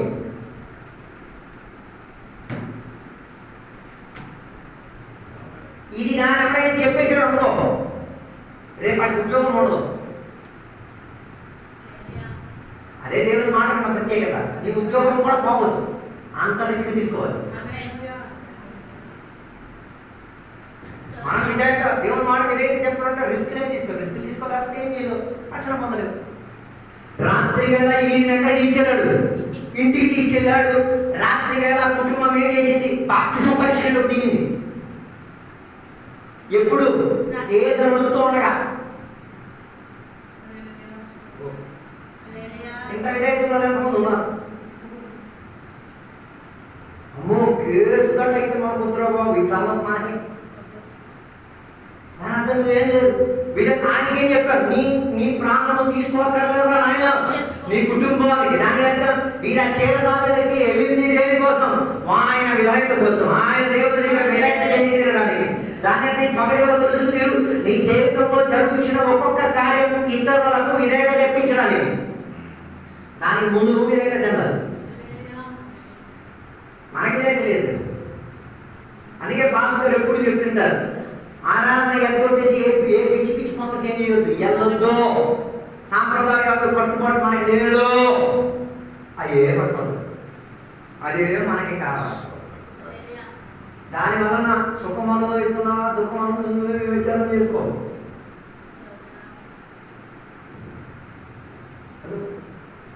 ఆలోచన చేసుకో. అందుకే బైబిల్ చెప్పి ఏ విత్తనం వేస్తున్నదే కోసం.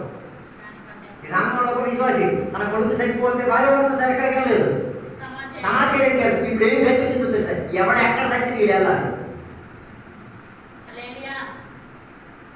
ఎవడ ఎక్కడ సచ్చి వీడేం చేయదు. ఎందుకు వెళ్తాడు?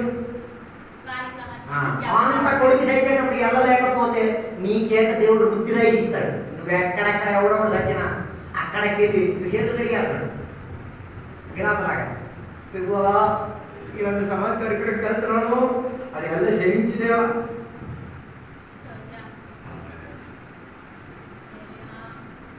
అందుకని చెప్పొచ్చే మాట విధేయత చెందిన విషయం కాదు. విధేయత అందుకే కదా అబ్రహాము దేవుడు పిలిచిన వెంటనే అబ్రహాము ఊరు, దేశం, బంధుత్వం, ఆనందాలు, సౌకర్యాలు, సదుపాయాలు అన్నింటినీ ఏం చేసుకున్నాడు? వదిలించుకున్నాడు. వాటితో ఉన్న మొత్తం అనుబంధం తెగబొట్టేసుకొని ఏం చేశాడు? యేసయ్యను వెంబడించుకునే ప్రయాణం చేసి తీరాడు. యేసయ్యను వెంబడించుకునే చర్యలో ఏం చేసి తీరింది? వెనక్కి ఇవన్నీ పెట్టుకుంటూ పరలోకాన్ని చేర్చుకుంటూ విధేయత కలిగిన వాడిగా బయలుదేరుతారు. ఇశ్రాయేలు ప్రజలను కూడా చూడండి, వారు కూడా ఎవరి మాటను విధేయత చెంది మోసే ద్వారా దేవుడు చెప్పిన మాటను విధేయత చెంది తీరి ఎక్కడ విడిచిపెట్టారు? ఐగుప్తు దేశాన్ని విడిచిపెట్టారు. ఐగుప్తు దేశంలో ఉన్నవన్నీ దోచుకొని బయలుదేరారు, కానీ ఏమి విడిచిపెట్టలేదు. ఆ సాంప్రదాయం వీరిని ఇంకా విడిచిపెట్టి తీరలేదు. ఈ ప్రయాణంలో ఎన్నెన్నో సార్లు సనుగులాడారు, ఎన్నెన్నో సార్లు మోసని చంపడానికి బయలుదేరారు, ఎన్నెన్నో సార్లు దేవుడికి విరోధంగా తీరారు. కారణం ఏంటిది? ఏం లేక, విధేయత లేక. అలా అవిధేయులైన వారి కొరకు దేవుడు అంత చేసి వారిని విడిపించి కానాను దేశం వరకు దేవుడు తీసుకొచ్చి తీరారు. కానీ ఆ అవిధేయత చెందిన జనాంగము, విధేయత చెందిన ఇద్దరు మాత్రమే ఏం చేసుకోగలిగారు? ఆ కానాను దేశంలో అడుగు పెట్టగలిగి తీరారు. దాని అర్థం, నీ విధేయత ఏమి తీరాలి? నీ అవిధేయత పోగొట్టుకు తీరాలి. నీ విధేయత ఏమి తీరాలి? యాగాత్మకంగా మారి తీరాలి. దేవుడు నేను ఐగుప్తు నుంచి విడిపించినది దేవుడికి, నువ్వు విధేయత చెంది ఎక్కడికి చేరాలి? రేపు చేరి తీరాలి. అందుకే యేసయ్య శిష్యులతో చెప్పిన మాట, అందరికి బయలుదేరు అని చెప్పి ఓడగట్టి యేసయ్య పట్టుకున్న సందర్భంలో వీరు ఏం చేయలేకపోయారు? అందరికి ప్రయాణం చేసే ప్రయాణంలో ముందుకు సాగలేకపోయారు. అలాంటి యొక్క పరివేశంలో ఈ అందరికీ ప్రయాణాన్ని అభ్యంతరం పరిస్థితి అవిధేయత చెందలేని కొన్నింటిని యేసయ్య వినయపరిచారు. అందుకే యేసయ్య ఏం చేశారు? గాలిని ఆగమని చెప్పారు, వాతావరణాన్ని నిర్మలమని చెప్పారు, పరిస్థితిని శాంతిపరచమని చెప్పారు. దాని అర్థం, అవిధేయత చెందలేని నీ మీదకి వచ్చినప్పుడు విధేయత చెందిన నీ వెళ్ళేది వాడిని విధేయపరచుకున్నాను. దానికోసమే దేవుడికి విధేయత నేర్పించింది. అందుకే కదా దేవుడు చెప్పిన మాట, మీరు విగ్రహారాధన చెయ్యకుడి, విగ్రహారాధన కల్పించిన దేవుడు తినకూడదు. మనం తినేదాన్ని విగ్రహారాధన తినలేము. ఏది విగ్రహారాధన చేయండి చెప్పండి? అన్నీ అవే. అంటే ఏ వస్తువును ముట్టిన దానికి ఏముంది? విగ్రహారాధికుడు సమర్పణ కలిగేటట్టు ఉంది. అలాంటప్పుడు నువ్వేం లేదు, దేవా వీటిలో నుంచి నాకు ఒక విముక్తి లేదా, ఇందులో నుంచి నేను వాక్య నెరవేర్పులోకి వచ్చి తీరే ఒక విడుదల నాకు, దానివల్ల దేవుడి దగ్గర తప్పబడతారు. మనకి దానికట్లేదు, దొరికిన గలీజని తినేసుకుని జయము హల్లెలూయా జయము ఎవరికి చెప్పొద్దున్నాం. అందుకే బైబిల్లో రాయబడినది, సరాఫాతులో ఉన్న విధవులు దేవుడు ఏర్పరిచింది దేనికి? కాకిని దేవుడు ఏర్పరిచింది దేనికి? దొంగ సామగ్రి తినడానికి కాదు. మొదలు వాక్యపరిచిన జాతర కాయకి ఎవరి ఇంటికాడ నుంచి ఇంటికాడ నుంచి దొంగ సామగ్రి తెచ్చి దొంగ సరుకించేసి నిజదేవుడు అయ్యే దేవుడు కాదు నా దేవుడు. నిజ సరుకించి నిజదేవుడు అయిన దేవుడు నా దేవుడు. అందుకే దేవుడు ఎవరికి సిద్ధపరిచారు? కాకిని సిద్ధపరిచారు. మరి అది రొట్టె ఎలా చేసి తెచ్చింది? అది తెలియాలంటే దేవుడితో తెలియాలి. దేవుడు తెలియాలంటే నువ్వు దేవుడితో మంచి అనుబంధం నీకు తీరాలి. అప్పుడే నీకు తెలిసి తీరేది. కారణమేది? యూదులకు ఒక ప్రత్యేకత ఉంది, విగ్రహార్పణ చెందిన దేవుడు తినకూడదు, ఈయన కూడా తినకూడదు. కానీ ఏంటి దేవుడు అను మా చెప్పారు, ఏమి నేను కాకిని పంపిస్తా, అది నీకు ఏం చేసి తీసుకొచ్చేది ఆహారం తీసుకొస్తానని చెప్పి. ఆహారం తీసుకొచ్చేది ఈయన తినేవాడు. దాని వల్ల ఈయనకి అర్థమైంది, ఇది దేవుడి ద్వారా పంపబడిన ఆహారం. మీరు తిన్న ఆహారం దేవుడి ద్వారా పంపబడిన కాదు, ఒకసారి వీక్షించి పరీక్షించండి. అందుకే మనకు ప్రాబ్లం లేదు. ఏ ప్రాబ్లం ఎక్కడ అది నీ శరీరాన్ని మలినపరిచి తీరుతున్నది. అందుకే నేను చెప్పొచ్చే మాట, వీటిలో నుంచి తప్పుకునే ఒక మార్గం లేదా దేవా, ఇది తినకుండా నేను ఏ విగ్రహానికి అర్పించకుండా ఉండే సామగ్రి నాకు అందించగలిగే దేవుడివి కదా. ఎవరికి ఆహారం ఇచ్చావు? ఏ వ్యక్తి ఆహారం ఇచ్చిన దేవుడివి? సరఫాతున్న విధవాళ్ళ ఇంట్లో నూనెను అదే మరియు పిండిని పెంచగలిగిన దేవుడు నా ఇంట్లో కూడా పెంచనిప్పుడు. మనకి ఇవన్నీ బుర్రకాలే, ఆడి కోసం చేశారు, మనకి ఏం వద్దు. అరే బాబు మనకి కూడా కావాలి, మనకి కూడా కావాలి. ఇశ్రాయేలు ప్రజలకు మన్నాను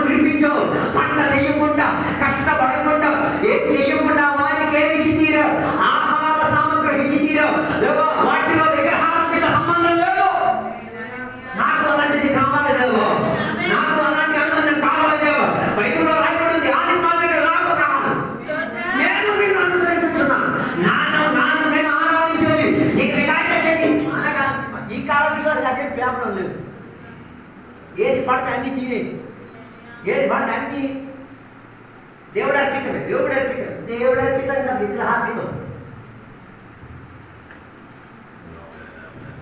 అందుకే దేవుడు స్పష్టంగా దేన్ని ఎదిరించేది, విగ్రహాలకు పోసిన సామగ్రి దేవుడు ఎదిరించేది. అది మనకేం కాదు, యుక్తమైనది కాదు. విధేయత చెందినోడు దానికి ఏం చేసి తీరాడు, ఆత్మత చెందే ప్రయత్నం ఉండి తీరదు. ఆయన ఆత్మదేవో ఇది తినకుండానే నేను జీవింపబడి తీరాలి, ఇది పొందుకోకుండానే నాకేం దొరికి తీరాలి, సౌకర్యాలు దొరికి తీరాలి. దానికన్నా వేదిక ఏం చేయవుదేవో, కనిపించుదేవా నీ వాక్య నెరవేర్పు కోసము. దేవా ఎంత పరిస్థితికి వెళ్ళడానికైనా మేము రెడీ. వాక్య స్నేహితుడిగా అందుకు చెప్తున్న ఒక మాట, ఆయన అడిగితే తినేవాడు, ఆయన ఏం చేసేవాడు, మిగతా తినేవాడు. మిగతా తినడానికి లేక తినడానికి ఉన్నా ఆయన కనిపించి తీరింది.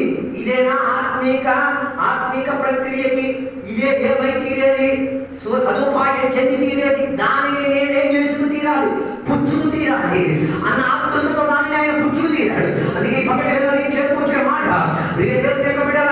విధేయత చేద్దాం అంత సింపుల్ ఏం కాదు. విధేయత చెంది తీరడానికి ఏం చేయాలి, ప్రాణత్యాగం ఇచ్చుకు తీరాలి. అందరినీ వెళ్ళేస్తారు బాధే. విధేయతకి నిలబడతారు, అందరినీ వెళ్ళిపోతారు. ఎవరు ఇంట్లో రాదు, ఏం రాదు, బతకలేరు. అందరినీ సుఖపెట్టేసి నువ్వు దేవుడి దగ్గర బతకలేదు. అందరికీ విధేయత చెంది దేవుడికి నువ్వు విధేయత కాదు, దేవుడికి విధేయత అయితే అవివేక చెందిన అందరికి నువ్వేమైపోతావు, విరోధి అయిపోతావు, శత్రువు అయిపోతావు, మిగిలిన వాడు అయిపోతావు, ఒంటరి వాడు అయిపోతావు, ఎవరు లేని వాడు అయిపోతావు. కానీ అట్లాంటి వారి వరకు కూడా దేవుడు ఏం చేయగలిగే దేవుడు, సౌకర్యాలు తెరుచుకోగలిగిన దేవుడు. అందుకే నేను చెప్పొచ్చిన మాట, విధేయత చెందిన వారు ఏ దేవుడిని ఆరాధన చేయగలిగినది. ఎక్కడికి వచ్చి అన్ని భాషలు చెప్పి దేవుడికి మైపడ్డదన్నీ మంచిదే, విధేయత ఉందా.